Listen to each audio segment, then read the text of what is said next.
Inumpisahan ng busisiin ng Committee on Finance, Budget and Management ang isa sa pinakamabigat at pinakamalaking deliberasyon ng pamahalaang Bangsamoro ang pagsusuri sa 114 bilyong kabuuang proposed budget para sa 2026, pondong magtatakda ng direksyon ng serbisyo, programa at pag-unlad ng rehiyon sa susunod na taon.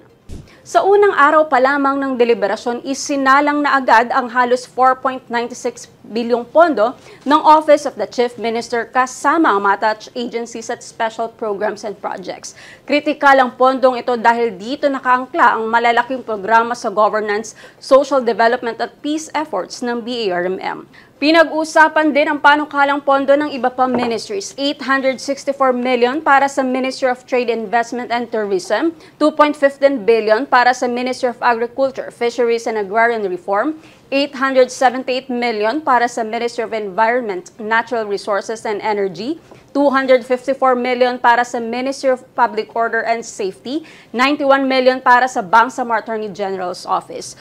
Upang mapabilis at mapalalim ang pagsusuri, bumuo ang CFBM ng 4 na subcommittee na tututok sa paghihimay ng pondo ng bawat ministry at opisina. Binigyang diin ni CFBM Chair Kitem Kadatuan Jr. na ang budget deliberation ay hindi simpleng pag-aproba ng pondo. Ito, aniya, ay pagsusuri kung saan dapat ilagak ang bawat pisong galing sa kaban ng bayan at kung paano ito tunay na makakarating sa Bangsamorong pinaka-nangangailangan. Magtutuloy-tuloy ang deliberasyon hanggang sa unang linggo ng Disyembre kung saan inaasahang mahihimay ang lahat ng panukalang pondo bago ito isumite sa plenaryo para sa final approval.